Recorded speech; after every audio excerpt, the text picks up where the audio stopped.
चलिए दोस्तों शुरू करते हैं। राखी की 2 दिन की छुट्टी मनाई सब लोगों ने, धुआंधार राखी मनाई। आज हम बात करते हैं दोस्तों इन टॉपिक्स पर। ये हमारा मेन टॉपिक है कैंसर, नेक्रोसिस, एडॉप्टेशन, सेल में कैसे होता है। आज से आपका ऑर्गेनोबूस्टर गैंग्रेनल फोर्ट का डिमॉन्स्ट्रेशन शुरू हो गया। मैंने आपको पहले ही कहा था प्रोटोकॉल मत खेलिए, सुनते जाइए, ध्यान लगाते जाइए। 16 महीने के बाद में आप अपने आप का डिसाइड कीजिएगा, यू आर द बेस्ट। मुझसे भी ज्यादा अच्छे निकलोगे आप लोग दोस्तों। मैंने तो 28 साल में स्ट्रगल किया, आपको तो मक्खन दे रहा हूँ। घी बनाना आपको, अगर घी बन गया तो ऐसा घी बनेगा जिसका टेस्ट लाखों समय मतलब लाखों लोगों में लंबे समय तक आप लोग याद करोगे। Bursitis, heel pain, hip pain, palm और पेरोनाकिया, ये 5 डिसीज को आज हम लोग शॉर्ट में समझेंगे और कैरेक्टर को समझेंगे, क्योंकि ये वो डिसीजेस है जो टेबल प्रैक्टिस में हमें कनेक्ट होती है और इनका जो कनेक्शन बहुत गहरा होता है दोस्तों। और ये कनेक्शन अगर आपने अपने लेवल पर निकाल के ले आए कि हाँ साहब हमने इनका कनेक्शन सीख लिया है, तो मुझे नहीं लगता कि आपको किसी का सपोर्ट की जरूरत होगी। ठीक है, आप हमेशा याद रखना पर्टिकुलर ऑर्गन्स पे जाइए आप, है ना, उस ऑर्गन के कैरेक्टर को समझिए कि इसकी फिजियोलॉजी क्या है, इसकी एनाटॉमी क्या है, और अगर फिजियोलॉजी एनाटॉमी बिगड़ी है तो इसकी पैथोलॉजी क्या है।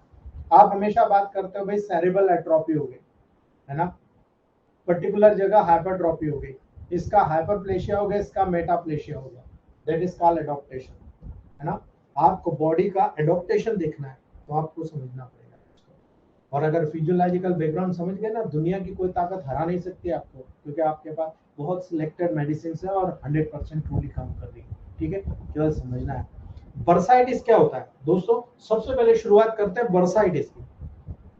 बर्साइटिस याद रखना, आप बहुत बार देखते हो ये ज्वाइंट को आप ज्यादा यूज कर रहे हो, इसका ज्यादा यूज कर रहे हो, ठीक है, इसका ज्यादा यूज कर रहे हो, इसका ज्यादा यूज कर रहे हो। अंदर जो ज्वाइंट्स का आप रिपीटेड मूवमेंट करते हो, वहां पर याद रखिएगा उस ज्वाइंट के रिपीटेड मूवमेंट के दौरान वहां पर एक ऐसा व्यवस्था की जाती है जहां पर तकिए का काम होता है, यानी आपको थोड़ा सा कुशन का काम होना चाहिए। बर्साइटिस एक पेनफुल कंडीशन होती है दोस्तों, बहुत ही पेनफुल कंडीशन होती है। इसमें क्या होता है, स्मॉल फ्लूइड फिल्ड सैक का डेवलपमेंट होता है, यानी किसी भी जॉइंट के लेवल पर, जैसे ये 2 बोन है और ये बोन का जॉइंट है, यहाँ पर एक वर्सा बना हुआ है, इस वर्सा में इस प्रकार से थैली बन गई, एक सिस्ट बन गई, और इस सिस्ट में यहाँ पर पर्टिकुलरली फ्लूइड फिल्ड हो गया। ठीक है, तो इसके मूवमेंट में क्या करेगा, प्रॉब्लम क्रिएट करेगा, ऑब्स्ट्रक्शन क्रिएट करेगा। इसीलिए दोस्तों बोन्स, टेंडन और मसल्स को ये कुशन प्रदान करता है। बोन, मसल्स, टेंडन को कुशन प्रदान करता है। और याद रखना जो बिल्कुल जॉइंट्स के नियर होता है, जॉइंट्स में नहीं होता, जॉइंट्स के नियर होता है, जॉइंट्स के पास में होता है। इसलिए याद रखना बर्साइटिस होने का मोस्ट कॉमन लोकेशन होता है सबसे ज्यादा शोल्डर, सबसे ज्यादा एल्बो, सबसे ज्यादा हिप जॉइंट। लेकिन याद रखना दोस्तों आज के समय में बहुत ज्यादा मल्टीपल वर्क होने के कारण, ज्यादा समय खड़े रह के करने के कारण नी जॉइंट, आपका हील जॉइंट, आपका बिग टोस यानी आपके अंगूठे, ठीक है, वो बैस भी अगर आपको नजर आ रहा है, वो भी आपको याद रखना वहां पर भी बर्साइटिस होते हुए देखा जा रहा है दोस्तों। जो जॉइंट्स फ्रीक्वेंटली प्रेशर इफेक्ट रखते हैं, मोशन परफॉर्म करते हैं दोस्तों, ऐसे जॉइंट में प्राय बर्साइटिस होता हुआ कॉमन रूप से देखा जा रहा है। इसलिए ट्रीटमेंट में केवल और केवल अफेक्टिंग जॉइंट को आप रेस्ट करा सकते हो, ठीक है, फर्दर ट्रॉमा से प्रिवेंट कर सकते हो, ये मॉडर्न साइंस कहता है। लेकिन ज्यादातर केसेस में इलेक्ट्रोहोम्योपैथ से दोस्तों हमने न केवल पेन को कुछ वीक के अंदर ही रिकवर कर दिया, इवन पेशेंट को रिकवर करके ले आए, लेकिन पेशेंट फिर से अपनी कंडीशन को उसी प्रकार दोहराता है, उसको लगता है मैं ठीक हो गया, फिर से वो काम करूंगा, और इसीलिए फ्लेयर अप रिकरेंट यानी बार बार होना कॉमन होता है। कॉमन होता है बर्साइटिस, आप उसको रिकवर कर सकते हो लेकिन टेम्परेरी, अगर परमानेंट करना है तो उसको उस वर्क को छोड़ना पड़ेगा, सालों साल, 1 साल 2 साल 3 साल छोड़ना पड़ेगा, फिर वो करेगा, तब तक वो हैबिचुअलाइज हो जाएगा, तो वहां पर दिक्कत नहीं आएगी। लेकिन अगर वो बार बार करता है, बार बार वहां पर मसल टेंगन में इस प्रकार का सेक डेवलप होता है जो कहीं ना कहीं फ्रूट फील्ड सेक होता है, तो डेफिनेटली वहां पर प्रॉब्लम क्रिएट करता है दोस्तों। प्रोटोकॉल बहुत इजी है, बहुत ही इजी है। यदि आप एनाल्जेसिक ड्रॉप को यूज करते हो तो केवल Y8 में दीजिएगा, आपको कुछ करने की जरूरत नहीं है दोस्तों। लेकिन यदि हम यहाँ पर प्रोटोकॉल यूज करते हैं S5 A3 F1, याद रखना S5 A3 F1 WE और Y, third, fifth, 10th and 30 dilution. याद रखिएगा, इससे ज्यादा आपको जाने की जरूरत नहीं पड़ेगी दोस्तों। आप 10 से 15 दिन थर्ड, 10 से 15 दिन फिफ्थ, 10 से 15 दिन 10 और 10 से 15 दिन 30 डायल्यूशन, मान के चलो 1 से 1.5 महीने के अंदर कंप्लीट क्योर हो जाता है। याद रखना, बर्साइटिस 100% क्योरेबल डिसीज है, आपके प्रोटोकॉल से बहुत जल्दी क्योर हो जाएगा, लेकिन अगर वो रिकरेंट वहां पर वो इस प्रकार की कंडीशन क्रिएट करता रहेगा तो आप देख लीजिए दोस्तों, वो रिपीटेड होगा, ठीक है। याद रखना, उसको रेस्ट की जरूरत पड़ेगी, अगर वो उस ऑर्गन के लेवल पर रेस्ट ले लेता है उस जॉइंट को, फिर उसको प्रॉब्लम डेवलप नहीं होगा, 90 से 95% रिकवरी हो जाएगा, 5-7% आता रहेगा जाता रहेगा, वो हर किसी को होता है, ठीक है। इसलिए हमें इस वाक्य को समझना है और वहां पर इसका उपयोग करना है। अगली बात करते हैं, नेक्स्ट बात करते हैं दोस्तों हील पेन, आजकल की मेजर समस्या है, इससे रिलेटेड है, इसलिए मैं आज फिर से बता रहा हूँ। हील पेन एक कॉमन फूड कंडीशन होती है दोस्तों, जिसमें बहुत ही इंटेंस पेन होता है, यूजुअली जो वहां पर महसूस होता है, तो अफेक्टेड हील जो होता है ना, आप उसको यूज नहीं कर पाते हो, है ना। Heel pain usually gradually build up होता है और समय के साथ साथ एकदम वर्स होता चला जाता है। पेन प्राय सीवियर होता है दोस्तों, ये तब उत्पन्न होता है जब हील पर आप पूरा वेट वहां पर सुबह उठे और आप उठ के जब आप चलने की कोशिश करते हो, सबसे ज्यादा महिलाओं को होता है दोस्तों, बहुत ही ज्यादा सीवियर पेन होता है। याद रखना, ज्यादातर केस में एक हील ही अफेक्टेड होता है, यद्यपि 1/3 पीपल में, याद रखिएगा, दोनों हील में पेन होता है, दोनों हील में पेन होता है, सबसे ज्यादा महिलाओं में होता है, यूजुअली मॉर्निंग में सबसे ज्यादा होता है। जब हम रेस्ट के बाद उठकर पहला कदम रखते हैं, उस दौरान पेन में इंप्रूव होने लग जाता है, बहुत ज्यादा वर्किंग करने के बाद में आपका पेन इंप्रूव हो जाता है दोस्तों। पेन में इंप्रूव होने के बाद, लंबे समय तक चलने के बाद, स्टैंडिंग रहने के बाद और ज्यादा वर्स हो जाता है, यानी आप लगातार खड़े हो, आपको हिल पेन होना शुरू हो जाएगा, ठीक है। याद रखना दोस्तों, एक एबनॉर्मल वॉकिंग स्टाइल को डेवलप कर देता है, यानी आप पाँव में इस प्रकार से उठ के चलते हो पंजे के बल, ठीक है। इसीलिए इफेक्टेड हील पर वेट का प्रेशर पड़ने पर आपको बहुत ही सीवियर पेन होता है। बहुत इजी है दोस्तों, बोन की तरफ ब्लड सर्कुलेशन बढ़ाकर ऑस्टियोफाइट्स को खत्म कर दो, क्योंकि यहाँ ऑस्टियोफाइट्स डेवलप हो रहा है, और ऑस्टियोफाइट्स तब डेवलप वहां से हटेगा तब उसको नेगेटिव करोगे। तो C4L1 is one of the best and leading medicine to cure this cases. याद रखना, बशर्ते यहाँ पर C4 F1 L1 B, मेरा मानना है इससे बेटर कोई प्रोटोकॉल हो ही नहीं सकता, याद रखना। लेकिन अगर आप यहाँ पर W का भी सपोर्ट दे देते हो तो ये एक बहुत बड़ा न्यूरोलॉजिकल फैक्टर होता है कि F1W के लेवल से आप वहां पर न्यूट्रिशन भी दे रहे हो, साथ में C4L1B से बोन की तरफ न्यूट्रिशन देकर आप F1W से नर्वाइन वर्क करा रहे हो, इसीलिए इसको आप D6 या D10 या फिर सीधा थर्ड, फिफ्थ और 10th अगर आप चला देते हो दोस्तों, तो हील पेन, मेरा मानना है, मेरा देखना है, आप में से कई दोस्तों का प्रूवन है कि आप हील पेन के लेवल पर 100% रिकवर कर जाओगे दोस्तों। ठीक है, हील पेन के लेवल पर आप 100% वहां पर रिजल्ट लेकर आओगे। याद रखिएगा, ये टेबल प्रैक्टिस का प्रूवन है, आप करके देखिएगा। इसलिए मैंने आपको याद रखो, मैंने इसलिए बड़ा सोच समझ के आपको कहा कि 90% अगर आपको कोई डिसीज नहीं देखना है तो आप इनको समझते जाओ। General tonic D6, third dilution, fifth dilution, 10th dilution बनाओ और उसमें ऊपर से ये मेडिसिन ऐड कर दो। मैंने कहा S5C4RE डाल दो, मैंने कहा S5C4Y डाल दो। अब यही केस में ऑटोमेटिक डिसॉल्व कर दोगे। C11N1G कर दो, S6C6L1YB कर दो। ठीक है, आप देख लो आपके लगभग सारे प्रोटोकॉल उसके अंदर आ गए। 90% बोन के लेवल पर सारे काम हो गए आपके।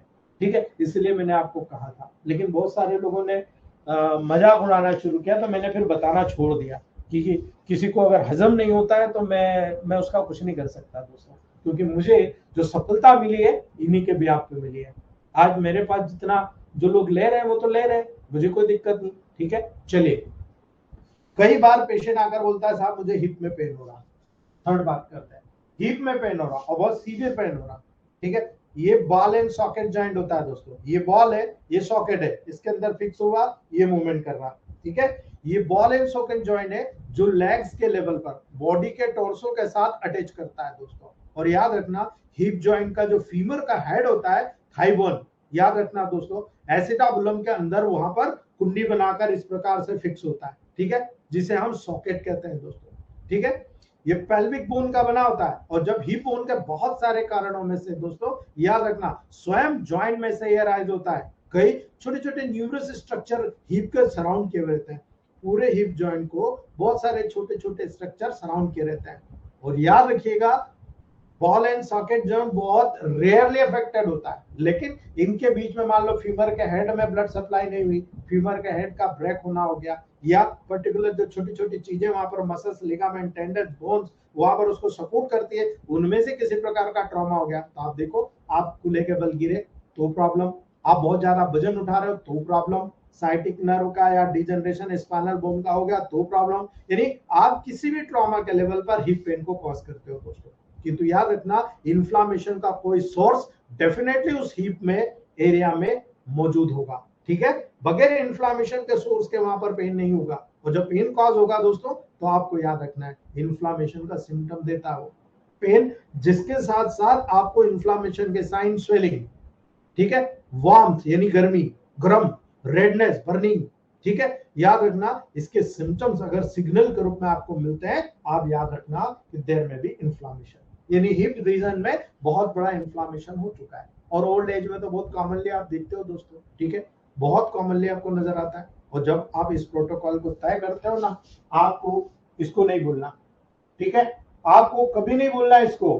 That is one of the best and leading hip bone. But यहाँ पर C11 वेन 1 G को आप इसी लेवल पर third, fifth and 10th alternate करके चला दीजिए। ठीक है, हील पेन में सिंगल ये काम करेगा, लेकिन हिप पेन में इसी प्रोटोकॉल के साथ C11 वेन 1 G को आप third dilution, fifth dilution, 10th dilution में चला दीजिए। एक्यूट टू क्रॉनिक और क्रॉनिक टू एक्यूट, आपको कुछ करने की जरूरत नहीं है। आपका हिप पेन जो होता है दोस्तों वो 100% वहां से गायब हो जाएगा।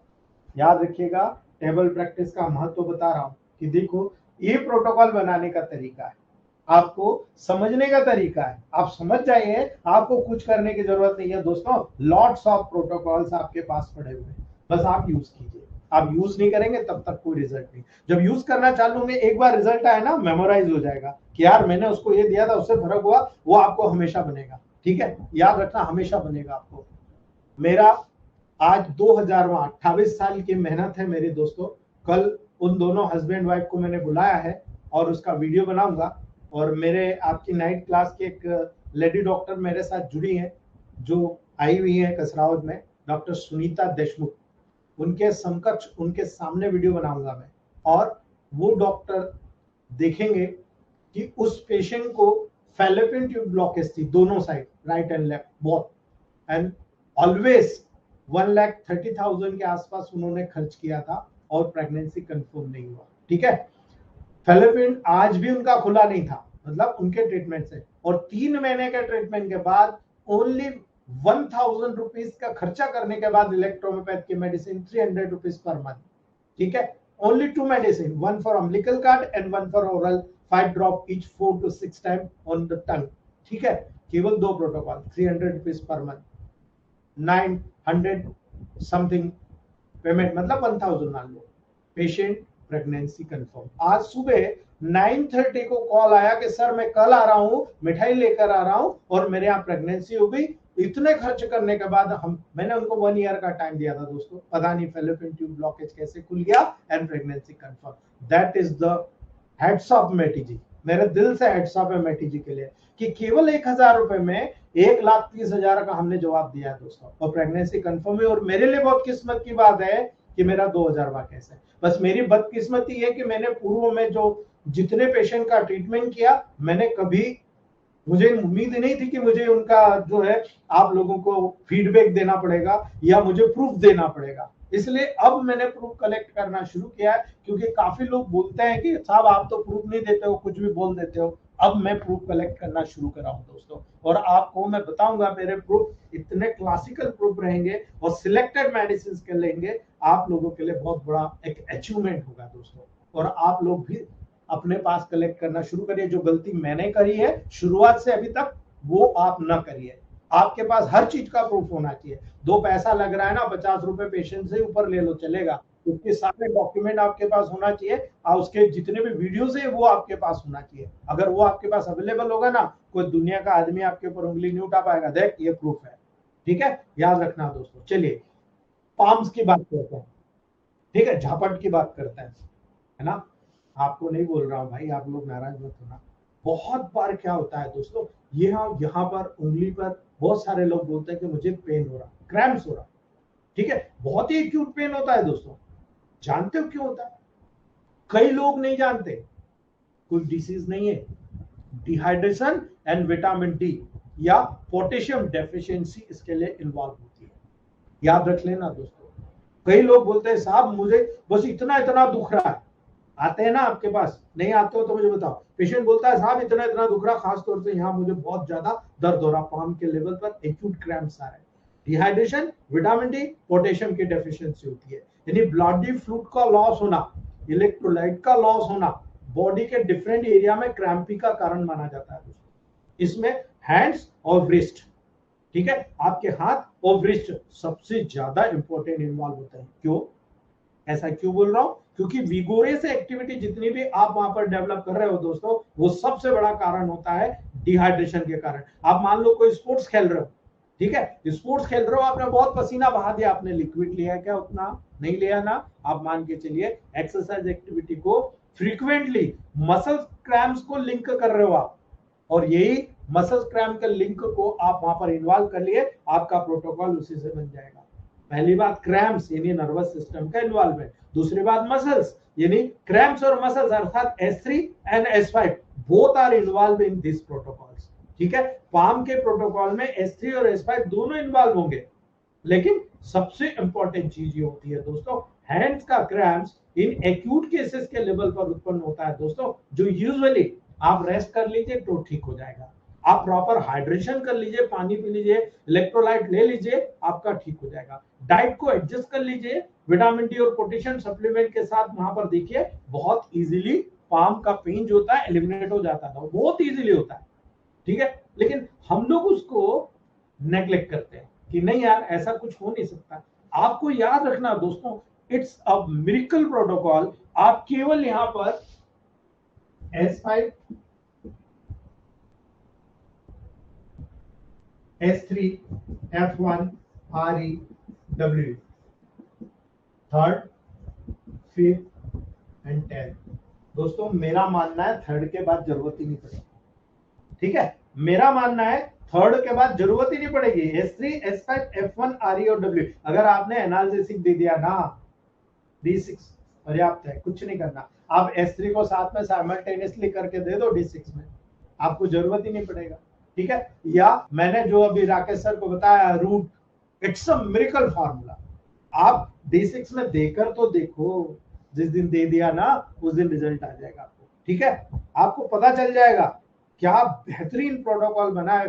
ईश्वर की देन है, मैटी जी की देन है दोस्तों, कि आशीर्वाद है मेरे पे। मैं जहां पर कोशिश करता हूँ समझने की और आप जैसे दोस्तों का साथ मिलता है तो कई चीज नई निकल कर आती है। ठीक है, नेक्स्ट बात करते हैं हम दोस्तों पेरोनेकिया, लास्ट आज का।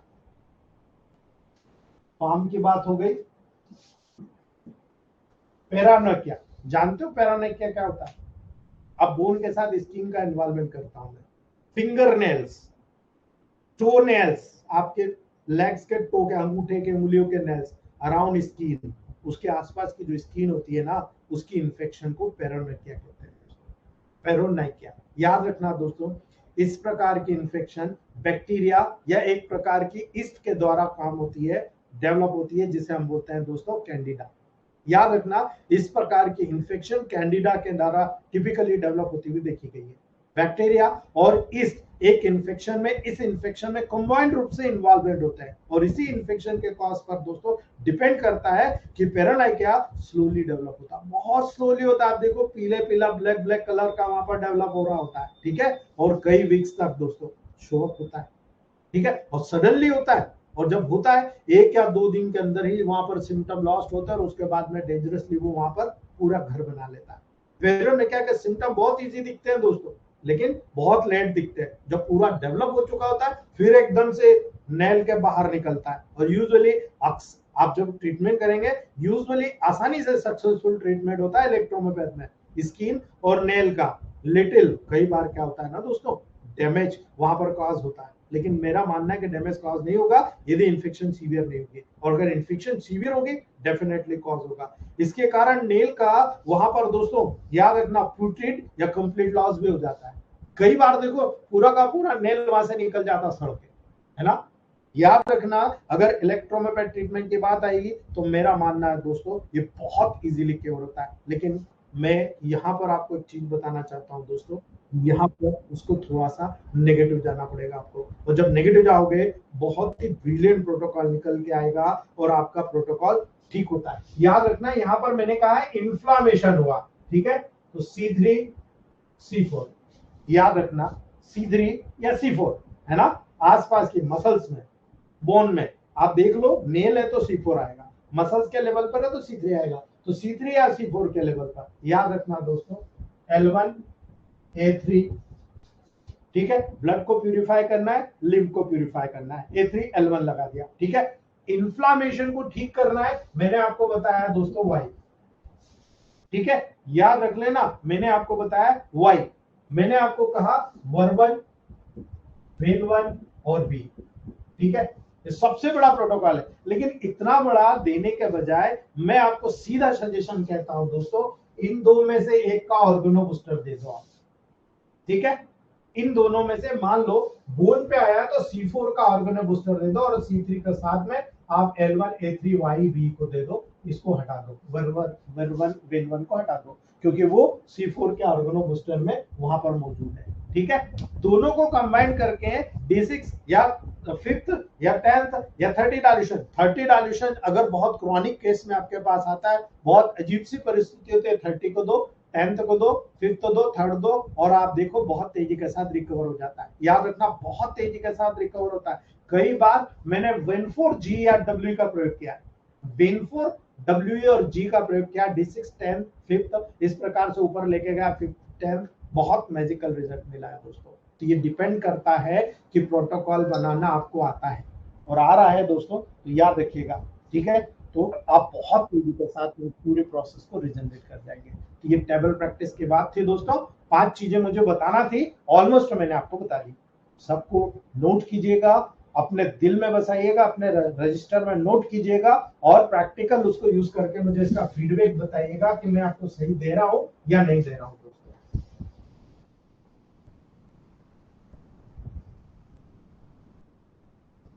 मुझे सब लोगों ने यही कहा था बोन मैनेजमेंट, बोन मैनेजमेंट, हमको तो पेन मैनेजमेंट पे काम करना है, तो ठीक है, मैंने स्टार्टिंग से पेन मैनेजमेंट ही शुरू किया है दोस्तों, ठीक है। अगला जो मंडे का जो टॉपिक रहेगा बहुत स्ट्रॉन्ग टॉपिक रहेगा दोस्तों, ठीक है, मंडे बताऊंगा। आज हम लोग बात करते हैं दोस्तों कैंसर की। व्हाट इज कैंसर, ठीक है, कैंसर क्या होता है। हमारे ग्रुप में कई लोग कैंसर पे बहुत अच्छा वर्क कर रहे हैं, कई लोग कहते हैं कि साहब कैंसर पे काम करना हम कैसे करेंगे, ठीक है, कैंसर तो बहुत बड़ा है, हम तो नए नए, कोई बड़ा नहीं है दोस्तों। कैंसर एक ऐसी डिसीज होती है जिसमें बॉडी में अनकंट्रोल एबनॉर्मल सेल का डिवीजन होता है जिससे कैंसर कॉज होता है। अभी आपने देखा न्यूक्लियस, न्यूक्लियस को देखा, क्रोमेटिन डेंस हुआ, डेंस होकर सेंट्रियोल ने दो भागों में डिवाइड किया, 23 इधर, वो नया चला गया, पेयर हो गया, वहां पर उसने डबल कर लिया, फिर से 46 क्रोमोसोम के लेवल पर वो सेल का डेवलपमेंट हो गया। ये माइटोसिस और मेयोसिस, अर्धसूत्रीय और समसूत्रीय विभाजन के माध्यम से ये सारी प्रोसेस होती है। लेकिन याद रखना दोस्तों, जब एपोप्टोसिस की प्रोसेस होती है, एपोप्टोसिस का फेलियर हो जाना ही कैंसर का डेवलपमेंट होता है। याद रखना, मैंने इसीलिए आपको एपोप्टोसिस इतना बड़ा और खुल के बताया कि आपकी बॉडी में 10 मिलियन सेल्स रोज नहीं बनती है और रोज नहीं, वह जो पुरानी सेल है वो मर जाती है, ठीक है। अगर इस फिनोमिना में थोड़ा सा चेंज हो जाए, एपोप्टोसिस हो ही नहीं, तो क्या होगा, आपकी बॉडी में बहुत सारी सेल्स बन जाएगी और वो सेल काम की रहेगी क्या? आपने पैदा करी उस सेल को और उसको कहा कि भाई आपको 120 दिन जिंदा रहना है, या आपको 2 दिन जिंदा रहना है, या 10 दिन जिंदा रहना, ठीक है। आप 2 दिन की जगह उससे 8 दिन काम ले लो, वो आपके काम की नहीं। वो आपके काम की नहीं तो क्या करेगी, आपकी बॉडी में टॉक्सिक केमिकल सिक्रेट करेगी, आपकी बॉडी में बैक्टीरिया, वायरस, फंगस, तमाम प्रकार के माइक्रो ऑर्गेनिज्म के लिए खाने का काम करेगी, आपकी बॉडी के लिए मेटाबॉलिक वेस्ट के डेवलपमेंट का काम करेगी। क्या वो आपके लिए सही है? बिल्कुल नहीं, वो आपके लिए बहुत हानिकारक होता है, ठीक है। जिस प्रकार से आप बाजार की चीजें बड़े स्वाद लेके खाते हो, मैं आपको एक चीज बताता हूं, आप खुद समझ जाओगे। जब आप एक तेल लेते हो, उस तेल को घर में एक बार बॉईल करते हो तो वो single carbon atom second branches develop करता है। जब उसमें आप पर्टिकुलर जब तेल लेते हो, मान लो ये एक सिंगल कार्बन एटम है और इस रूप में आपने तेल लिया, आपने इसको बॉईल किया, इसमें ये 2 ब्रांचेस बन गई। लेकिन बाजार का तेल जो कचौरी तल रहे, समोसे तल रहे, यहाँ तो बार बार तलने की वजह से यहाँ पर कई ब्रांचेस हो गई उसकी, ठीक है, कई ब्रांचेस हो गई। तो मुझे बताओ, सिंगल ब्रांच वाला कार्बन एटम को तो आप बहुत आसानी से पचा रहे हो, इस मल्टीपल कार्बन ब्रांचेस वाले केमिकल को पचा के बता दो, ठीक है, आप नहीं बचा पाओगे दोस्तों। ये है बायोकेमिकल एनालिसिस, और यही कारण है आज के वर्तमान समय में जब भी एपोप्टोसिस नहीं होता है, ऐसे जितने भी मेटाबॉलिक वेस्ट आपके बॉडी में कलेक्ट होते हैं वो एपोप्टोसिस के लेवल पर नहीं आ पाते और एपोप्टोसिस हो भी नहीं पाता। इसीलिए साधारणतः जब सेल में कुछ एबनॉर्मल होता है दोस्तों, तो वो सेल इमीडिएटली एपोप्टोसिस के द्वारा डिस्ट्रॉय हो जाती है। प्रकृति का नियम है। डेंड्राइटिक सेल आपकी बॉडी में मौजूद है, वो डेंड्राइटिक सेल आपकी इन जितनी भी एबनॉर्मल सेल्स है उनको पकड़ पकड़ के ढूंढ के मारती रहती है दोस्तों, लेकिन ये कैंसर के डेवलपमेंट को प्रिवेंट करती रहती है दोस्तों। याद रखना, एपोप्टोसिस की इस प्रोसेस के माध्यम से आप डेंड्राइट सेल्स के सपोर्ट के माध्यम से आप कैंसर के लेवल को प्रिवेंट करते आते हो। लेकिन दोस्तों कुछ सेल्स, पर्टिकुलरली ट्यूमर सेल्स, ठीक है, पर्टिकुलरली ट्यूमर सेल्स यदि किसी कारणवश एपोप्टोसिस से बच गई, ठीक है, कोने काने में से निकल गई, यानी जैसे ट्रेन में जाते हो आप बिना टिकट, या टिकट है लेकिन आपको कम का ले लिया और आपने वीआईपी डब्बे में चढ़ गए, तो वहां तो वो टीआई आपका वो बना देगा, डीडब्ल्यूडी, ठीक है। तो उस कंडीशन में क्या होता है, आप इधर उधर से निकल गए, इस स्टेशन पे इधर से निकले, आपने देख लिया कि टीटी उधर चेक करके आए, आप उधर घुस गए, ठीक है, ये प्रोसेस करते रहते हो। इसलिए याद रखना दोस्तों, कुछ particular cells, tumour cells apoptosis से बच गई और यही सेल एपोप्टोसिस से बचकर निकल जाती है और ऐसी जगह जाकर छुपती है जहां पर पर्याप्त मात्रा में इसी प्रकार का मेटाबॉलिक वेस्ट आप देते हो, बॉडी में बहुत सारा कनेक्ट करते हो, और यही कारण है उस मेटाबॉलिक वेस्ट को जो वहां पर किसी भी ऑर्गन, आप चाहे लीवर का ले लो, किडनी का ले लो, ब्रेन का ले लो, ब्रेस्ट का ले लो, कहीं पर भी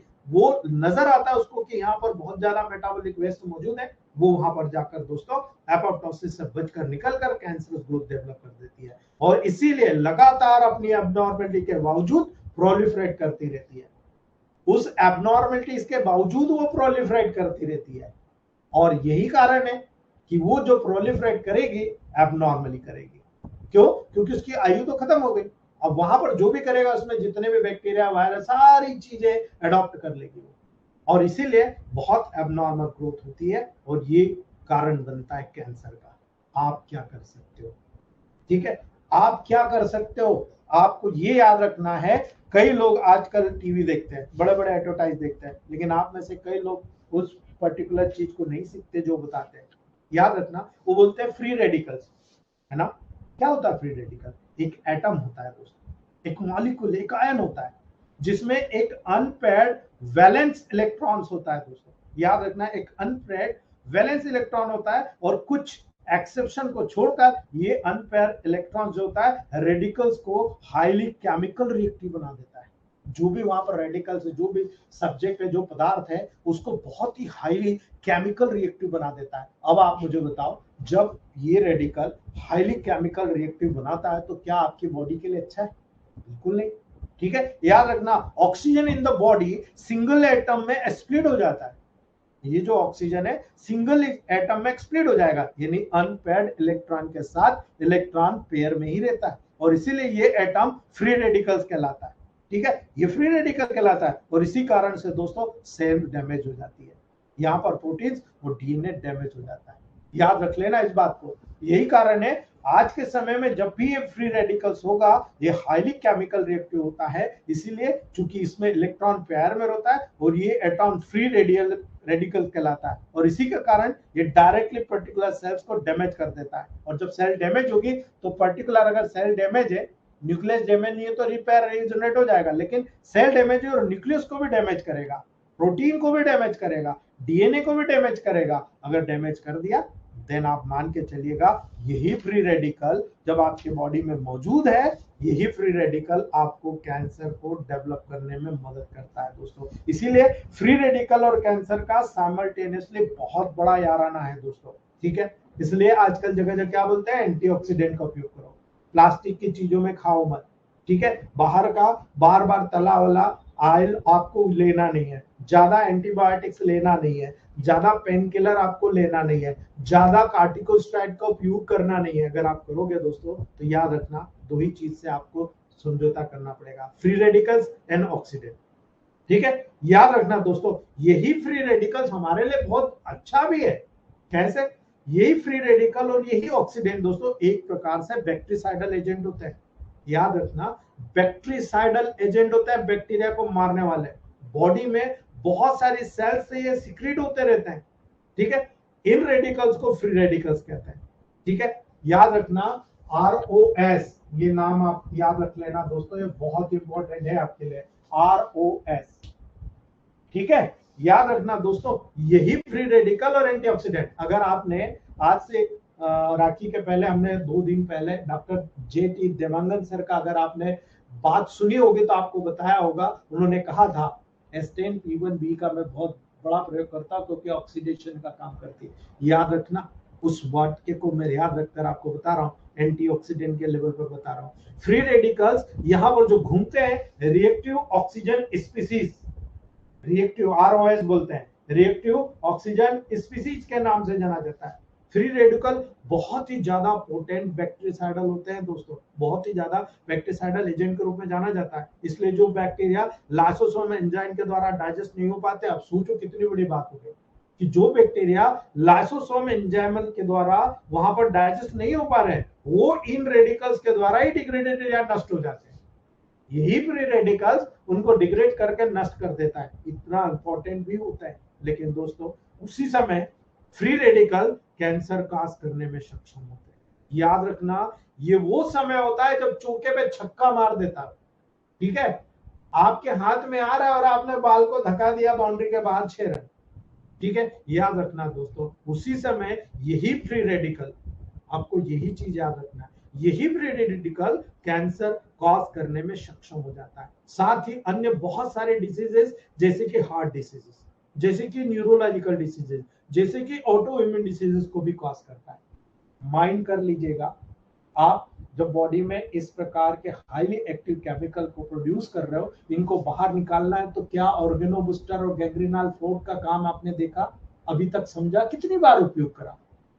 माइंड कीजिएगा, मैं जो बता रहा हूं मैंने इन्हीं के बिहाफ पर यूज किया है, प्रोटोकॉल को बनाया है दोस्तों, और रिजल्ट भी इन्हीं के हिसाब से लिया है। इस बार कसरावत के सेमिनार में देखिएगा, भंडारा लग जाएगा प्रोटोकॉल्स का। जिन लोगों ने प्रूफ किए, ढेर सारे प्रूफ अपने मोबाइल में लेकर आ रहे हैं। ठीक है, याद रखना दोस्तों, ये सारी चीज इसीलिए गेट टुगेदर होता है, साल भर में एक बार गेट टुगेदर हो जाए, सब भाई नए जो पुराने जितने भी है एक दूसरे के प्रोटोकॉल शेयर करें, देखिए कितने प्रोटोकॉल मिलते हैं, कितना नॉलेज गेन होता है। ठीक है, याद रखिएगा दोस्तों, यहाँ पर रूल ऑफ एंटीऑक्सीडेंट क्या होता है।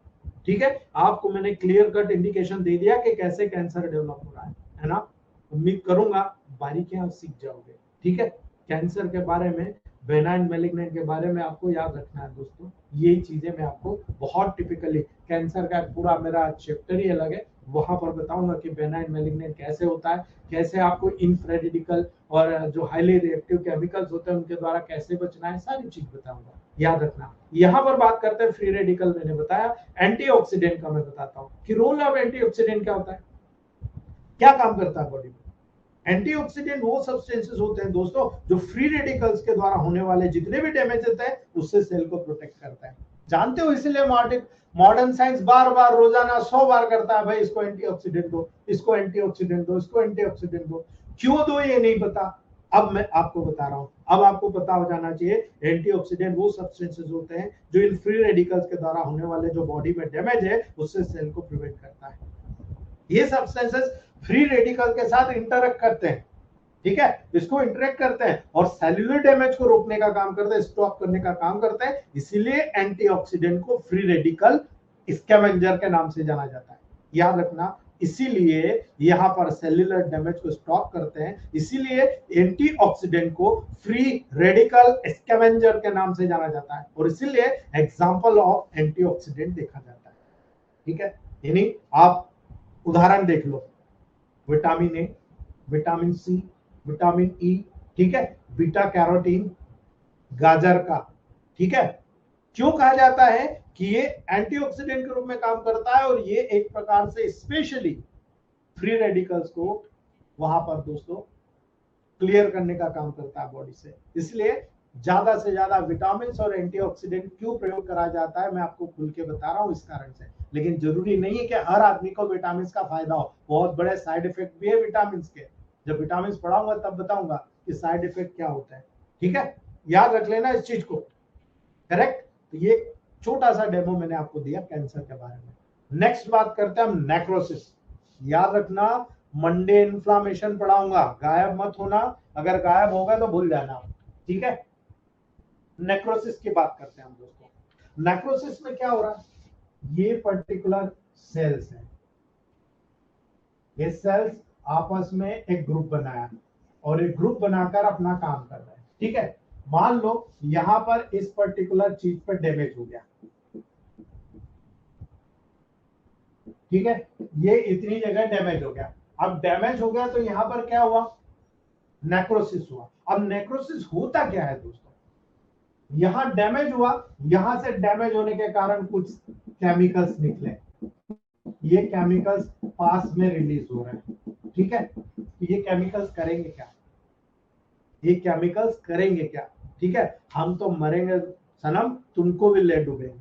याद रखना, ये कहावत बिल्कुल परफेक्टली ऑलराइट नेक्रोसिस में फिट बैठती है। नेक्रोसिस में सेल्स की अनकंट्रोल और अनप्रोग्राम डेथ होती है। अब यहां पर डेथ तो इतनी जगह हुई, ठीक है, अनकंट्रोल रही, अनप्रोग्राम डेथ हुई, ठीक है, जो कि अनएक्सपेक्टेड होती है, एक्सीडेंटल डैमेज के कारण हो रही। भाई कौन चाहेगा कि मेरे यहां पर आप चाकू मार दो, कौन कहेगा कि मेरे पेट में चाकू मार दो, कौन कहेगा बताओ आप, है ना। अचानक आपको कुछ लगा, इंजुरी हुई और उस इंजुरी के दौरान अनकंट्रोल अनप्रोग्राम डेथ हो गई, जो कि डेफिनेटली अनएक्सपेक्टेड था आपके लिए। आप मोटरसाइकिल जा रहे हो, अचानक गाय आ गई, मोटरसाइकिल आ गई दूसरी, वो ठोक गया, आप सही चल रहे हो, दारू पिया हुआ था, ठोक गया आपको, आप गिर गए, गिरे, आपको चोट लगी, देखा आपने कि यार ये एरिया पूरा डैमेज हो गया। ठीक है, तो याद रखना, जो अनएक्सपेक्टेड एक्सीडेंटल डैमेज के कारण होता है उसको ही हम सेल का मर्डर कहते हैं। याद रखना दोस्तों, इस कंडीशन को ही हम सेल का मर्डर कहते हैं। क्यों, क्योंकि यहां पर सेल का एक्स्ट्रा सेल्यूलर एक्सटर्नल इवेंट के द्वारा किल हो रहा है। याद रखना, यहां पर सेल के बाहर सेल का जो एक्स्ट्रा सेल्यूलर पार्ट हो रहा है एक्सटर्नल इवेंट के बाहरी इवेंट द्वारा किल हो रहा है। ठीक है, इंटरनल इन्वायरमेंट डैमेज नहीं हुआ था, एक्सटर्नल इन्वायरमेंट के कारण, एक्स्ट्रा सेल्यूलर मटेरियल के कारण, एक्सटर्नल इवेंट के कारण वहां पर किल हो रहा है। इसीलिए नेक्रोसिस के बाद डेड सेल से जितने भी हार्मफुल केमिकल सब्सटेंसेस होते हैं, यहां से ये हार्मफुल जितने भी केमिकल सब्सटेंसेस होते हैं वो पास के लेवल पर, ठीक है, वो रिलीज हो जाते हैं। जो नेबरिंग सेल्स होती है, नेबरिंग टिश्यूज होते हैं, उसमें रिलीज होता है और उनको भी कहते हैं कि आप डैमेज हो और डैमेज होकर इन्फ्लामेशन काज करो। इसलिए वो सेल डैमेज भी हो जाती है और इन्फ्लामेशन काज करती है, ठीक है। ये गेट टुगेदर जो सेल जंक्शन होता है, हम आगे नेक्स्ट टॉपिक पढ़ेंगे कि सेल का जंक्शन क्या होता है।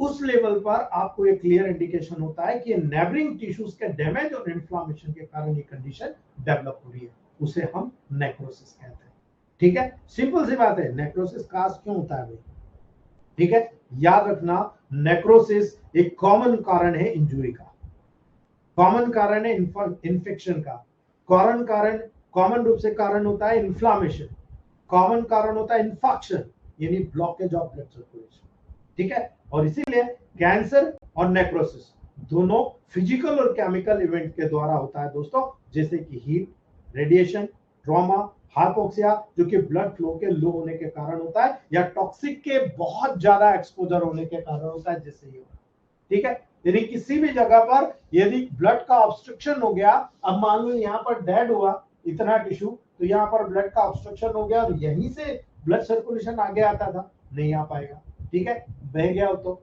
यहाँ आया ही, डेफिनेटली ये टिश्यू के जो केमिकल सब्सटेंसेस रिलीज हुए, ये भी यहाँ पर दोस्तों पर्टिकुलर उस सेल के डेथ को कॉज करेंगे, नेबरिंग टिश्यू को डैमेज और इन्फ्लॉम करेंगे, and that is called necrosis, ठीक है। और नेक्रोसिस और कैंसर इसीलिए मैं कह रहा हूं फिजिकल और केमिकल इवेंट्स के द्वारा होता है दोस्तों, जैसे कि हीट, रेडिएशन, ट्रॉमा, हाइपोक्सिया जो कि ब्लड सर्कुलेशन न होने के कारण या लो होने के कारण होता है, जिसके कारण ज्यादा से ज्यादा टॉक्सिन का एक्सपोजर होता है। और जब टॉक्सिन का एक्सपोजर आपकी बॉडी में हो रहा है, आप बचा के बता दो कितने लोग बचा सकते हो, है ना। इसलिए आपको यहाँ पर मजबूत हो जाना पड़ेगा कि मुझे बताओ नेक्रोसिस के प्रोसेस क्या है, मैं ठीक करने को तैयार हूं। मेरा हर सीनियर भाई बहन ठीक कर रहा है दोस्तों नेक्रोसिस। आप में से कितने लोगों के पास एवेस्कुलर नेक्रोसिस का केस है? हमारे आदरणीय छोटे भाई राकेश सतनानी सर ने अभी एवेस्कुलर नेक्रोसिस को पकड़ा हुआ है, ठीक है। अभी बहुत सारे केसेस उनके पास चल रहे हैं। हमारे ग्रुप के कई मेंबर है जो एवियन, मैंने अपने लेवल पर एवियन को ठीक किया दोस्तों, कई पेशेंट्स को मैंने ठीक किया, ठीक है। इसलिए बता रहा हूं नेक्रोसिस को समझिए आप कि नेक्रोटिक प्रोसेस हो कैसे रही है, यहां पर क्लियर इंडिकेशन दे रहा हूं हो कैसे रही है, रिवाइज भी वैसे ही करना है। यहां पर आपने पहला मकसद क्या देखा, टिश्यू का डैमेज हुआ, ब्लड सर्कुलेशन नहीं हो रहा, क्योंकि यहाँ पर जितना भी है टिश्यू के डैमेज होने से, इंजुरी होने से उसके जो केमिकल सब्सटेंसेस थे पास के टिश्यू में जा रहे हैं, उसको डैमेज कर रहे हैं, करेक्ट। दूसरी बात, ऑक्सीडेशन नहीं हो रहा, क्योंकि ब्लड बह गया, ऑब्स्ट्रक्शन है, ब्लड आगे नहीं जा रहा, ब्लड नहीं जा रहा, इस्चीमिया हो रहा, और नेक्रोसिस डेवलप कर रहा है। नेक्रोसिस के कारण सेल स्ट्रक्चर और उसकी एक्टिविटी, याद रखना, सेल स्ट्रक्चर और उसकी एक्टिविटी में लीथल डिस्ट्रप्शन होता है, बहुत डेंजरस डिस्ट्रप्शन होता है, टूट फूट होती है, जानलेवा होता है दोस्तों। याद रखना, ये कंडीशन जानलेवा होती है उस टिश्यू के लेवल पर। इसलिए नेक्रोसिस प्रोसेस के दौरान सेल में कैरेक्टरिस्टिक चेंजेस डेवलप होते हैं, ठीक है। यहाँ पर कैरेक्टरिस्टिक चेंजेस डेवलप होते हैं जिनकी पूरी एक सीरीज 1 बाय 1 डेवलप होती है, और उन्हीं सीरीज के बिहाफ पर आप यहाँ पर डायग्नोस करते हो दोस्तों। सेल में सबसे पहले स्वेलिंग हो जाए, वो इंजुरी हुई तो आपको कैसा स्वेलिंग आ गया, सूजन आ गया, ठीक है। सेल मेम्ब्रेन का डैमेज हो गया, ठीक है। सेल मेम्ब्रेन का डैमेज हुआ तो क्या होगा, बहुत सारे हॉल हो जाएंगे। सेल मेम्ब्रेन की परमेबिलिटी किस कारण से होती है, इन छोटे छोटे पोर्स के कारण होती है ना। अब जब छोटे छोटे पोर्स वहां पर डैमेज हो गए तो क्या होगा, वो पोर्स बड़े बड़े हो जाएंगे, और बड़े हो जाएंगे तो सेल के अंदर का लिक्विड क्या होगा, बाहर आएगा। इसीलिए इंट्रासेल्युलर कंटेंट सराउंडिंग इन्वायरमेंट में लीक होना शुरू करता है। मैंने कहा ना, यहाँ बाहर आने लग गए, ठीक है। ये क्या कर रहा है, जो सेल के अंदर के जो सब्सटेंसेस थे, जो कंटेंट थे, सराउंडिंग इन्वायरमेंट, बाहरी इन्वायरमेंट में लीक होकर आने लग गए, ठीक है। और इसीलिए इंट्रासेल्युलर इन्वायरमेंट अल्टर्ड हो जाता है, परिवर्तन हो जाता है दोस्तों उसमें, और इसीलिए इंट्रासेल्युलर इन्वायरमेंट के अल्टर्ड हो जाने के कारण सारी जो प्रॉब्लम्स होती है वो यहाँ पर क्रिएट होती है। इसलिए आपको यहाँ पर ये चीज समझना है, ठीक है। क्लियर हो गया, यहाँ पर पूरा एनवायरनमेंट अल्टर हो गया, परिवर्तित हो गया दोस्तों। इसी के साथ में आपको याद रखना बहुत सारे चैनल मैं आगे बताऊंगा, calcium ligand channel, sodium ligand channel, potassium ligand channel, कई चैनल्स होते हैं। तो यहाँ पर इसी के साथ में बड़ी मात्रा में कैल्शियम आयन जो होता है दोस्तों वो डैमेज हो जाता है। ठीक है, कैल्शियम आयन जब डैमेज होगा, डैमेज माइटोकॉन्ड्रिया अन्य ऑर्गेनेल के द्वारा वहां पर रिलीज होने लगेगा। यहां से जब अंदर का माइटोकॉन्ड्रिया डैमेज हुआ, कैल्शियम को वहां पर आपको बताया था मैंने, कैल्शियम को एब्जॉर्ब करके रखता है, वो कैल्शियम बाहर निकलने लग जाएगा, अन्य ऑर्गेनिज्म के द्वारा जो वहां पर कनेक्ट होता है वो बाहर निकालना शुरू कर देगा। इसी कैल्शियम आयन की उपस्थिति के कारण जो ऑर्गन होते हैं वो ड्रास्टिकली अफेक्टेड हो जाता है दोस्तों, और इंट्रासेल्युलर कंपाउंड में प्रोटीन की एक्टिविटी भी अफेक्टेड हो जाती है। तो भाई प्रोटीन सिंथेसिस कौन कर रहा है? राइबोसोम। स्टोर का हो रहा, माइटोकॉन्ड्रिया पावर हाउस होता है ना। अब ऐसी कंडीशन में वहां पर प्रोटीन सिंथेसिस, प्रोटीन की एक्टिविटी प्रभावित हो गई, इंट्रासेल्युलर कंपोनेंट में प्रोटीन की अगर एक्टिविटी प्रभावित हो गई तो सेल का काम क्या हो जाएगा? डाउन हो जाएगा। इसीलिए कैल्शियम आयन भी टॉक्सिक मटेरियल को रिलीज को प्रेरित करेगा। ठीक है, हाँ ठीक है, बढ़ाओ बढ़ाओ। और इसी कारण लाइसोसोमल एंजाइमेटिक जो एंजाइमेटिक एक्टिविटी होती है उसको ये इंक्रीज कर देगा, और इसी कारण से वहां पर डिस्ट्रक्शन शुरू हो जाएगा। ये कारण होता है। इसीलिए लाइसोसोमल एंजाइम क्या करेगा? सेल्यूलर कंपोनेंट को जो टूटा पड़ा हुआ है डिग्रेडेट करेगा, अर्थात उसको कम कर देगा, गिरा देगा, मार देगा, तोड़ देगा, और इसीलिए सेल पूर्ण रूप से अलग हो जाएगा। इसके थ्रू सेल की डेथ हो जाएगी, क्योंकि यहाँ पर न्यूक्लियस को भी डैमेज कर दिया गया लाइसोसोम के द्वारा। क्योंकि यहाँ पर बॉडी को लग रहा है कि ये जो प्रोसेस है ये सेल बहुत खराब हो गई, और ये सेल खराब होने के कारण आपके बॉडी में बहुत सारी कंडीशन नेक्रोसिस की जो है उसको डैमेज कर रही है, बहुत सारे टिश्यूज को डैमेज कर रही है। इसलिए पहले इसको खत्म करना ताकि इससे केमिकल निकलना बंद हो, और वो केमिकल दूसरे नॉर्मल जो टिश्यूज है उसको डैमेज करना बंद करे। इसीलिए दोस्तों यहां पर उसके जितने भी प्रोडक्ट होते हैं ब्रोकन डाउन होना शुरू होता है, और अलग की हुई सेल्स जिसे नेबरिंग सेल्स के द्वारा इंडस्ट्रेट कर लिया जाता है। यानी यहाँ पर जब इतने सेल्स का इन्वॉल्वमेंट हुआ तो इतना जो पार्ट होता है ये पूरा नेक्रोस पार्ट होता है, और जब इन्फ्लामेशन की प्रोसेस होती है इस पूरे नेक्रोस पार्ट को वहां पर डाइजेस्ट किया जाता है, उनको इंगल किया जाता है, उनको डिग्रेडेट किया जाता है, और वहां से पूर्ण रूप से इन्फ्लामेटरी प्रोसेस के माध्यम से बाहर निकाला जाता है। लेकिन यदि यहाँ पर कोई बैक्टीरिया मौजूद है या बैक्टीरियल इंफेक्शन हो गई तो आप सोचिए दोस्तों कितना बड़ा पस का मैकेनिज्म यहाँ पर बनेगा, है ना। पस का मैकेनिज्म याद रखना, पूरा इन्फ्लामेशन होगा। अगर इन्फ्लामेटरी प्रोसेस वहां पर मजबूत नहीं हुई, बैक्टीरिया स्ट्रांग हुआ तो पस बनेगा। लाइव और डेड पस सेल्स, बैक्टीरिया, सारी चीज वहां पर अरेंज होते हुए नजर आएंगे। इसलिए जब टेबल प्रैक्टिस में छोटी छोटी चीज के महारत हासिल करोगे, ये सबसे बड़ी महारत होगी कि आप किसी भी नेक्रोसिस को ठीक कर रहे हो। अगर आपने नेक्रोसिस ठीक कर दिया तो कैंसर को बहुत हद तक आप ठीक कर जाओगे। अगर आपने नेक्रोसिस ठीक नहीं करा तो कैंसर भी आपसे ठीक नहीं होगा। याद रखना इस बात को, ठीक है। याद रखना, जब नेक्रोसिस की इतनी बात करी हमने तो हम बात करते हैं भाई डैमेज तो इतनी दूर हुआ था, ये पास के सेल पर क्या इफेक्ट हुआ जिसके कारण डैमेज हुआ। ठीक है, ये तो आपने नेक्रोसिस की बात बताई कि नेक्रोसिस में ऐसा ऐसा हो रहा, इसलिए आप इसको ऐसा ऐसा करके उसको डैमेज कर रहे हो। लेकिन दोस्तों जब नेबरिंग टिश्यू के लेवल पर नेक्रोसिस के बाद इफेक्ट देखोगे तो बहुत सारे इफेक्ट डेवलप होता है। समझिएगा, कैंसर के जैसे इफेक्ट क्योर कर जाओगे। नेक्रोटिक सेल्स के आसपास स्थित जितनी भी टिश्यूज डेथ होती है उन सेल्स के ब्रेकडाउन प्रोडक्ट के साथ में रिएक्ट करती है दोस्तों। यहाँ पर जितनी सेल डैमेज होगी ना नेबरिंग टिश्यू के साथ रिएक्ट करती है। पर्टिकुलरली मेम्ब्रेना जितने फास्फोलिपिड्स के डेरिवेटिव्स होते हैं ना, जैसे आर्किडोनिक एसिड होता है, आर्किडोनिक एसिड, ये अन्य मटेरियल के साथ यही आर्किडोनिक एसिड सराउंडिंग टिश्यू के साथ में दोस्तों इन्फ्लामेटरी रिएक्शन को कॉज कराने का काम करता है। यही आर्किडोनिक एसिड पास के यहाँ इंजरी हुआ, यहाँ से केमिकल के रूप में आर्किडोनिक एसिड निकला, ये पर्टिकुलर जो इन्फ्लामेटरी सेल्स है, पास की सेल्स है, उनमें इन्फ्लामेशन कॉज करेगा। इस रीजन में क्या होगा? इस रीजन में कैपिलरी का डायलेटेशन होगा और वहां पर लोकल ब्लड फ्लो बढ़ जाएगा। बेटर एडॉप्टेशन आपको होगा मंडे, आपको बहुत अच्छे तरीके से बताऊंगा दोस्तों। वहां पर लोकल ब्लड फ्लो बढ़ गया। अब लोकल ब्लड फ्लो बढ़ गया तो याद रखिएगा दोस्तों, यहां पर टेम्परेचर में बढ़ोतरी होगी। आप देखो इसके कारण टिश्यू में रेडनेस बढ़ जाएगा, रूबर, डॉलर, कॉलर, ठीक है। याद रखना यहाँ पर हिस्टामिन रिलीज होगा, ठीक है। और इन टिश्यूज के कारण, जिसके कारण अफेक्टेड एरिया में पेन बढ़ जाएगा, ठीक है। आप देखो हल्की हल्की, आप कहते हैं ना हीलिंग हो रही, भीनी भीनी खुजली आती है जहां पर इन्फ्लामेशन होता है, खुजालना शुरू करते हो, ठीक है। ऐसी कंडीशन में ब्लड में से मैक्रोफेजेस, ल्यूकोसाइट्स सारी माइग्रेट करेगी दोस्तों, क्योंकि केमिकल अल्टरेशन निकला, यहाँ पर केमिकल अल्टरेशन निकला, साइटोकॉन्स निकले, इंटरल्यूकिन्स निकला, जो पर्टिकुलर ब्लड सर्कुलेशन में इंटरकरेंट्स मतलब जितनी भी मैक्रोफेजेस होती है उनको मैसेज जाता है, उनको अपनी तरफ आकर्षित करता है, इसीलिए ल्यूकोसाइट माइग्रेट करती है उस प्रभावित एरिया की तरफ। क्यों? क्योंकि कैपिलरी की परमिबिलिटी बढ़ जाती है यहाँ पर, और जब कैपिलरी की परमिबिलिटी बढ़ेगी, मैक्रोफेजेस आई भक्त से यहाँ पर कूद जाएगी, लिम्फोसाइट आई, न्यूट्रोफिल आई, सारी सेल्स यहाँ पर इस पूरे एरिया को घेर लेंगी और इन्फ्लामेशन के प्रोसेस शुरू करेंगे।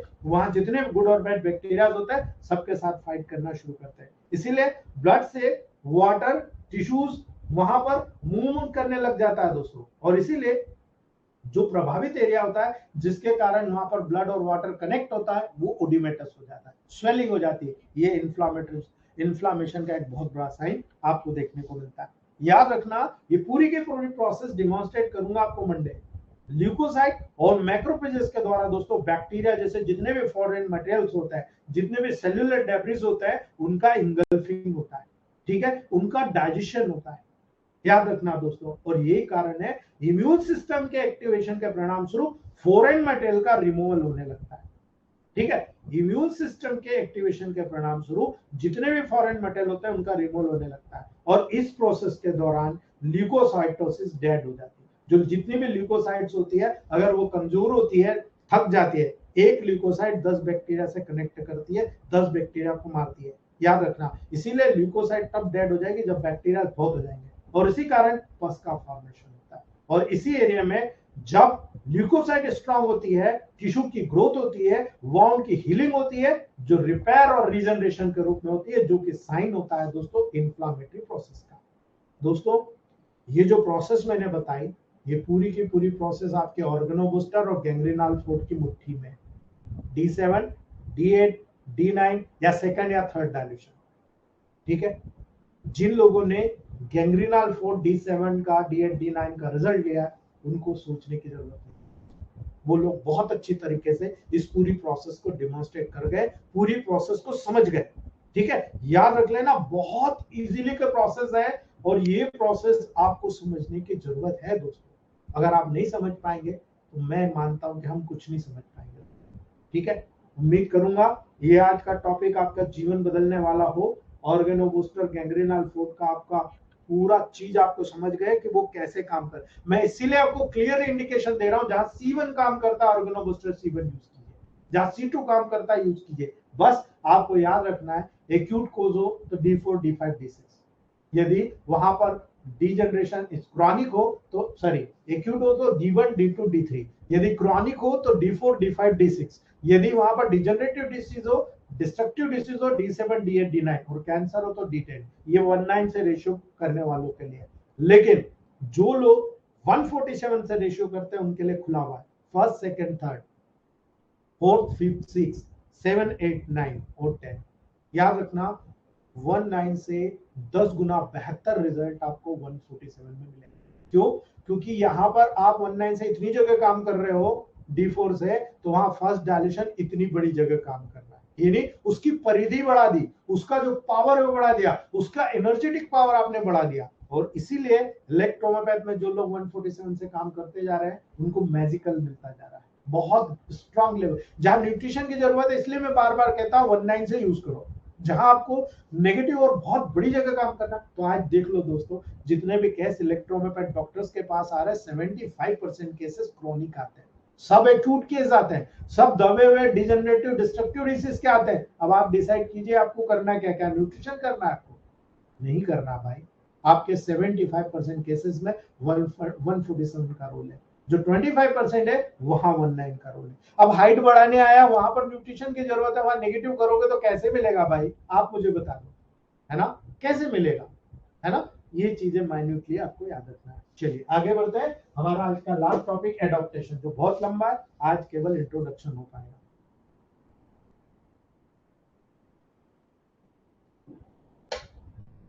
आप जब सेल एडॉप्टेशन की बात करते हो तो याद रखना दोस्तों, सेल में इन्वायरमेंटल चेंजेस होता है, हमेशा होता है। आप कहते हो में गर्मी से ठंड में गया, ठंड से बरसात में गया, बरसात से फिर आप ठंड में जा रहे हो, ठीक है, ये मौसम चेंज हो रहा है। वैसे सेल में भी इन्वायरमेंटल चेंजेस होता है, आपको पता होना चाहिए। जैसे ही रिस्पांस में जो चेंजेस होता है वहां पर तो सेल में भी एडॉप्टेशन डिफर्ड होता है, वही एडॉप्टेशन कहलाता है कि सेल में जो चेंजेस हुआ, सेल ने उसको अडॉप्ट किया तो टिश्यू भी अडॉप्ट करेगा, टिश्यू ने अडॉप्ट किया तो ऑर्गन भी अडॉप्ट करेगा, ऑर्गन ने अडॉप्ट किया तो वहां पर सिस्टम भी अडॉप्ट करेगा, सिस्टम ने अडॉप्ट किया तो बॉडी भी अडॉप्ट करेगा। अगर वो सेल ने ही नहीं किया तो टिश्यू भी नहीं, ऑर्गन भी नहीं, सिस्टम भी नहीं, बॉडी भी अडॉप्ट नहीं करेगा। एलर्जीज क्यों होती है, ठीक है, याद रखना। सेल की नॉर्मल फंक्शनिंग हमेशा डिफरेंट प्रकार के फैक्टर जैसे कि स्ट्रेस, आप तनाव में देख लो आपको बहुत कुछ चेंजेस होगा, केमिकल एजेंट्स, ठीक है, डिसीज और एनवायरमेंटल हैजार्ड, जो आज के समय में पोल्यूशन, एटमॉस्फेरिक, आप दिल्ली का एटमॉस्फेयर देख लो, अहमदाबाद का देख लो, बॉम्बे का देख लो और हमारे यहाँ का देख लो, बहुत अंतर है दोस्तों, ठीक है। हमारे यहाँ पोल्यूशन अभी नहीं है, बहुत न के बराबर है। दिल्ली, अहमदाबाद, जितनी बड़ी बड़ी सिटीज है जहाँ फैक्ट्रीज है, जहां लोग अंधाधुंध गाड़ियों का उपयोग कर रहे हैं, नहीं जाना चाहिए वहां भी गाड़ियां लेकर जाते हैं, ठीक है। तो याद रखने का दोस्तों, लोग पहले साइकिल चला के हेल्दी रहते थे, आज मोटरसाइकिल चला के तोंद निकाल लेते हैं, बटक्स निकाल लेते हैं, डायबिटीज पाल लेते हैं, बीपी पाल लेते हैं। रात को जो लोग 8 बजे के बाद खाते हैं उनका ब्लड प्रेशर इसीलिए हमेशा बढ़ा हुआ रहता है, ठीक है। इस सामान्य चीजें हैं जो आपको देखने को मिलती है। याद रखना, अभी तक जो सेल सरवाइव होती है एडॉप्टेशन के द्वारा दोस्तों, अपना फंक्शन कंटिन्यू रहती है। यानी आप हेल्दी स्टेट में, सेल जो सरवाइव कर रही है, अडॉप्टेशन कर रही है, उस वातावरण को अडॉप्ट कर रही है, इसीलिए आप देखो आपकी बॉडी में नॉर्मल फंक्शन होता है। लेकिन कुछ एक्सट्रीम कंडीशन अगर डेवलप होती है, आपकी सेल्स में म्यूटेशन होता है, सेल वहां पर बहुत सारे टॉक्सिक सब्सटेंसेस, जो खतरनाक सब्सटेंसेस आपकी बॉडी में रुक रहे हैं, वो सामना नहीं कर पाती है दोस्तों, ठीक है। और इसीलिए आपकी बॉडी में जब मेटाबॉलिक वेस्ट, यानी कि बहुत ज्यादा मेटाबॉलिक प्रोसेस हुई और उन डेंजरस मेटाबॉलिक प्रोसेस के कारण बहुत ही डेंजरस मेटाबॉलिक वेस्ट डेवलप हुआ, थोड़ा बहुत हुआ तो सेल उसको एडजस्ट करके नॉर्मलाइज कर लेती कुछ दिन में ऑटोमेटिकली, ये बॉडी का डिफेंस मैकेनिज्म। लेकिन अगर आपने जरूरत से ज्यादा ही कर लिया, फिर कैसे करेंगे? रोजाना पोहे कचौरी समोसे बाजार में खा रहे हो, घर में मिसेस ने, बच्चों ने खाना अच्छा बनवा के रखा है, वो आपको पसंद नहीं आता, ठीक है, वो नहीं खा के बाजार का खा रहे हो, आप देखो बहुत सारा मेटाबॉलिक वेस्ट पाल रहे हो आपके शरीर में, ठीक है। आप वाइन पी के आ रहे हो, घर के जूस पसंद नहीं है आपको, ठीक है, आप क्या कर रहे हो, सारे टॉक्सिक सब्सटेंसेस को बॉडी में क्रिएट कर रहे हो। और जब ये क्रिएट करते रहोगे दोस्तों, एक एक्सट्रीम कंडीशन डेवलप होगी जब सेल का डिस्ट्रक्शन होकर डेथ हो जाती है। सेल उस चीज को अडॉप्ट नहीं कर पाती है, और अडॉप्ट नहीं कर पाएगी तो वो कहेगी नहीं, ये चीज मिले तो ठीक, नहीं तो मैं, तो कहते हैं ना, एक समय तक वाइन पीती, एक समय तक भांग गांजा खाते हो, एक समय तक उसका असर आता है, उसके बाद उसका असर आपकी बॉडी पे पड़ने लगता है, यानी वो आपको पीने लगता है, ठीक है। याद रखना, यही कारण है सेल डिस्ट्रक्ट हो जाती है, डिजनरेट हो जाती है। इसीलिए कई मैकेनिज्म होते हैं दोस्तों जो टेबल प्रैक्टिस में हमको पढ़ना है, जिसके माध्यम से सेल्यूलर एडॉप्टेशन होता है। ये सेल्यूलर एडॉप्टेशन जैसे उम्र के साथ किसी को ब्रेन की एट्रोफी हो जाती है, ब्रेस्ट की एट्रोफी हो जाती है, टेस्टिकुलर एट्रोफी हो जाती है, पेनिस की एट्रोफी हो जाती है, कई एट्रोफीज होती है बॉडी में, ठीक है, ये एडॉप्टेशन है। हाइपरट्रॉफी, कई जगह आप देखते हो इलाज हो गया, ठीक है, हाइपरट्रॉफी में चला गया, हाइपरप्लेशिया संख्या में बढ़ गई, ठीक है, डिस्प्लेसिया जगह से अलग हो गया, मेटाप्लेसिया जगह जगह हो गया, नियोप्लाज्म कैंसर, ये क्या होता है, ये सब एडॉप्टेशन है। और ये हम लोग पढ़ेंगे मंगलवार या बुधवार, ठीक है।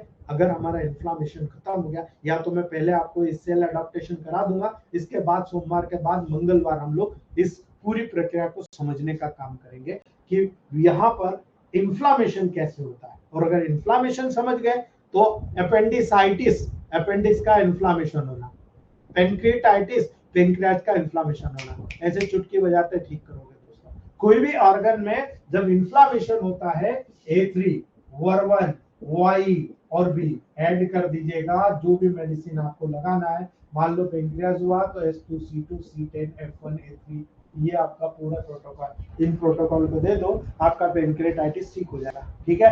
याद रखना, जब आप C5 के साथ ऐड कर दोगे, आप अपेंडिसाइटिस के लेवल पर चले जाओगे, गैंग्रीनल फोर्स दे दो, साथ में S10, C10, वर्टू, YV दे दो, खत्म काम, अपेंडिस ठीक।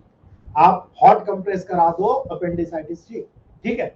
याद रखना, ये प्रोडक्ट अभी जैसे एच पाइलोरी इन्फ्लामेशन होता है, एच पाइलोरी इन्फ्लामेशन हमेशा गैस्ट्रिक लेवल पर होता है, हाइपो एसिड और हाइपर एसिड के लेवल पर वहां पर डायग्नोसिस कंफर्म करना पड़ेगा, तब जाकर वहां पर आपका प्रोटोकॉल निर्धारित होता है, वो भी बताऊंगा दोस्तों। ठीक है, आज यही रखते हैं, यदि किसी को कोई क्वेश्चन है तो आप लोगों से पूछ सकते हो आप क्वेश्चन।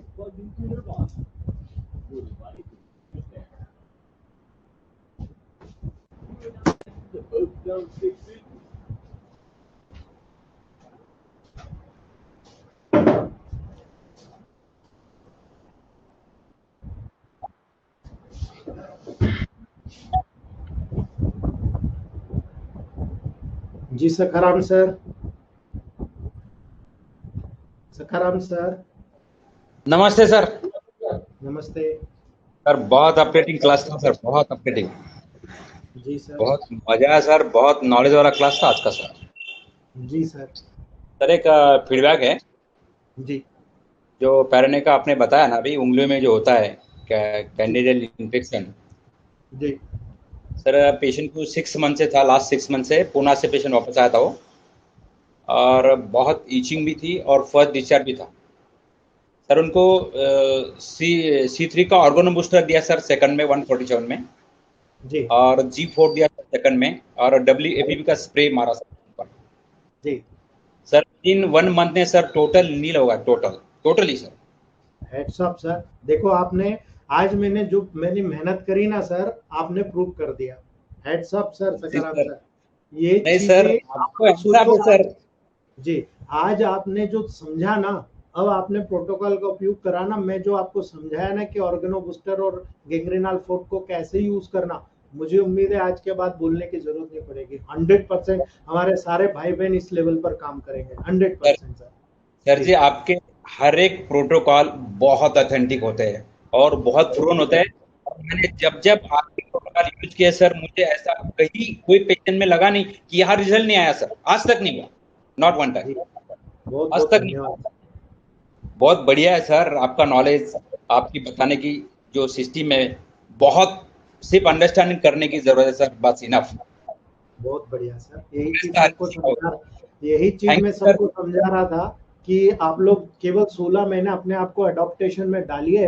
अभी जैसी प्रैक्टिस चल रही चलने दीजिए, रोज देखो मैं 5-7 प्रोटोकॉल रोज बताता हूँ। सर जी और मैंने कभी आपको प्रोटोकॉल पूछा नहीं है, आज तक नहीं पूछा ना सर, ना, इसीलिए कह रहा हूँ ना सर, अभी कभी देखो नहीं। आप भी प्रोटोकॉल बना रहे हो, सीधी बात है। महसूस हुआ ही नहीं सर, ऐसा बोलूं कि मैं सर को कुछ पूछूं, मगर जब आप पूरा प्रोवन कर रहे, सब साथ में दे रहे, तो पूछने की जरूरत नहीं है। जी बहुत दिल बढ़िया से सर। थैंक यू, बहुत बहुत थैंक यू। जी जी Ramkishan ji, doctor Ramkishan ji, doctor Ramkishan ji, doctor Gaurav sir, doctor Mukesh Babu Gupta sir, doctor Mukesh Babu Gupta sir, Mukesh Babu Gupta sir.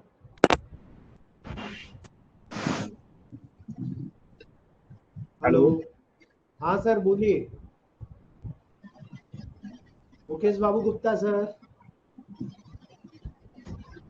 Gaurav sir, sir Gaurav sir. जी नमस्ते बोस। सर क्या हाल है आपके? बस बढ़िया साहब, बहुत दिन बाद ज्वाइन किया, क्या बात है। सर पेशेंट पूछते हैं अपने गुरु का नाम तो बताओ कम से कम।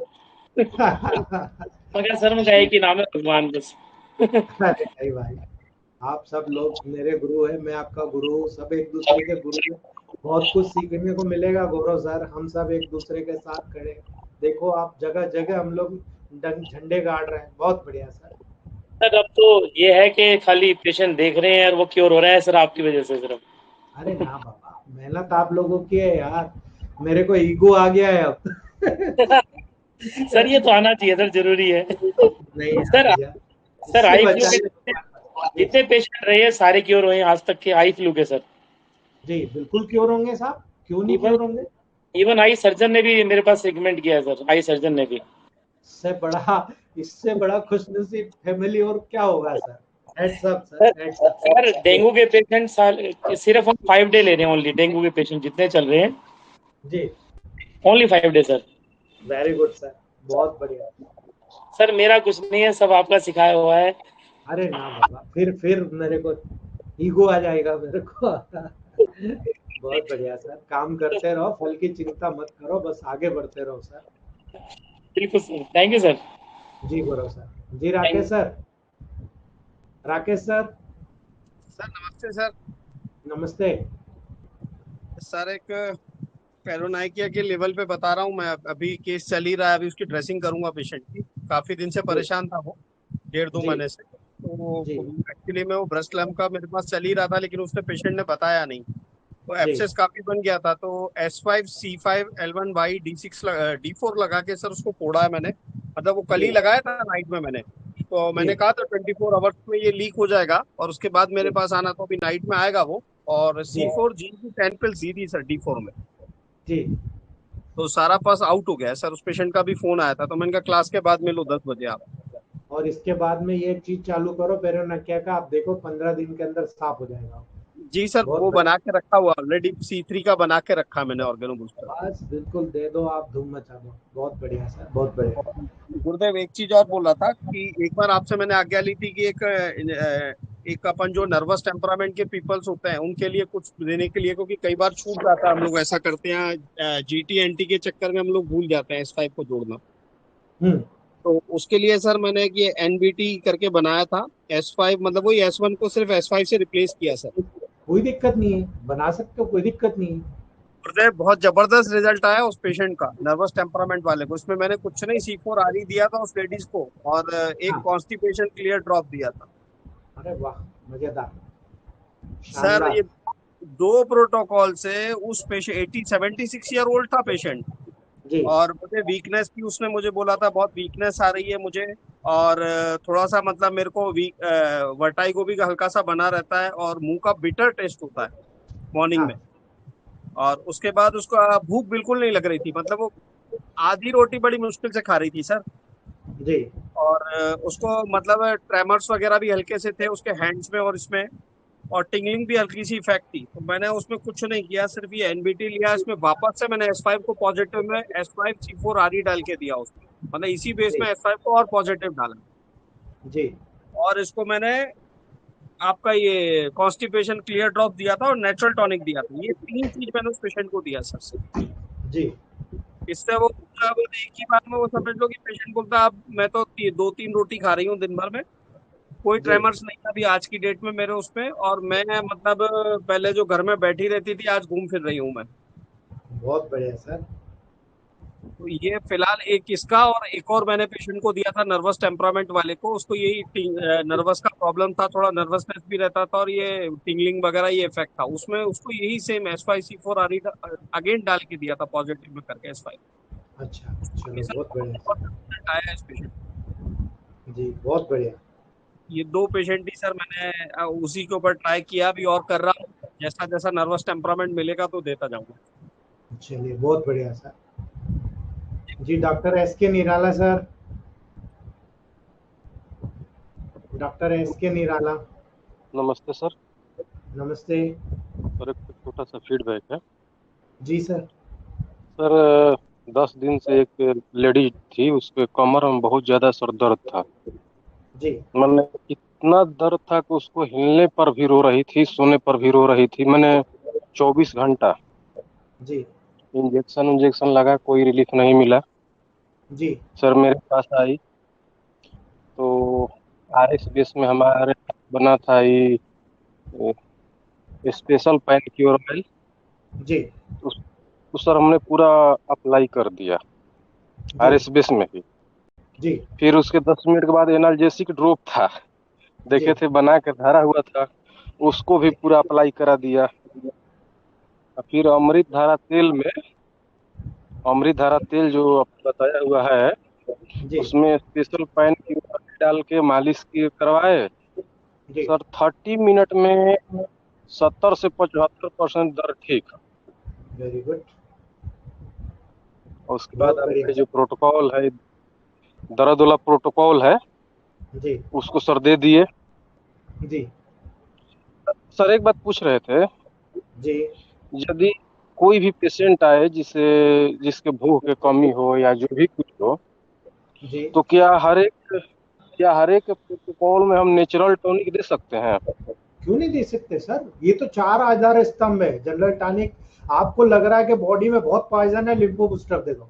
आपको लग रहा है मेन है, आदमी है, पौरुषत्व की कमी है, पावर बूस्टर दे दो, पूरा पावर जनरेट। महिला भी है, ऐसा जरूरी नहीं कि महिला में पावर बूस्टर नहीं दे सकते, बिल्कुल दे सकते हो, लेकिन मेंसेस बढ़ा देता है, याद रखना। और जनरल टॉनिक, नेचुरल टॉनिक तो ऐसा है कि अगर नेचुरल टॉनिक दे दिया तो ब्रेन का काम जबरदस्त होगा, आपके हाथों का काम जबरदस्त होगा। और जनरल टॉनिक दे दिया तो पूरी बॉडी का जनरल मैकेनिज्म बढ़िया होगा, चाहे हार्ट हो, चाहे लीवर हो, चाहे लंग्स हो, सब में काम करता हो। ठीक है, तो उसको तो सर D5 में जनरली सर उसको D5 में दे सकते हैं या D6 में? सर मैं आप देखो ज्यादातर D5 भी बताता हूँ। न्यूट्रिशन देना D5, नेगेटिव देना D6, D7, D8, D9, D10 दो, कोई दिक्कत नहीं, अकॉर्डिंग टू कंडीशन सेट करो। जैसे ठीक मान है लीजिए सर दर्द में सर जो प्रोटोकॉल चला रहे हैं हम सारे general tonic S5C4RE C11 S6CC केनाल्जेसिक है, जी। तो उसका सर हम यदि D6, उसका सर पावर D6 बढ़ाते।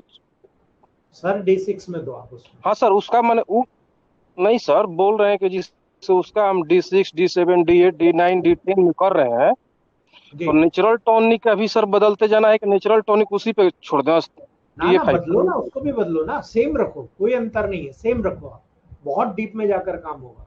ठीक है यस सर। जी। जी thank you. Jaswinder sir, Jaswinder sir नमस्ते सर। नमस्ते। सर एवास्कुलर नेक्रोसिस का एक पेशेंट ठीक हुआ है सर, बहुत काफी उसको 80% रिलीफ है। जो जी आपने पहले जो प्रोटोकॉल बताया था वही उसको दिया था सर। बिल्कुल मिलेगा तो सर, सर मेहनत करने वालों को कभी भी हार नहीं बहुत मिलती है। सर उसको वो समथिंग 19 साल का लड़का है सर, जी तो रेट बताया गया था, अभी वो 80% ठीक है सर। एक और चीज सर, अभी अभी जो एक आपने पहले बताया था एक जो अपना इसका फोटो डालोगे 3 टेम्परामेंट का, किसके सर? टेम्परामेंट के लिए आप 3 फोटो डालने वाले थे सर एक। ठीक है सर, मैं देखता हूँ ना। हाँ एक और था सर, एक जो आपने RE और YE लगाने के लिए भी आपने बोला था सर, वो भी मैं भी फोटो डालूंगा सर, प्लीज ठीक है वो मैं, डाल दी सर। ठीक है। हाँ जी, थैंक यू सर, बहुत बहुत शुक्रिया, बहुत अच्छी क्लास रही सर आज। जी जी Vinod sir, Vinod sir, Vinod sir, जी sir, good evening sir. Good evening sir.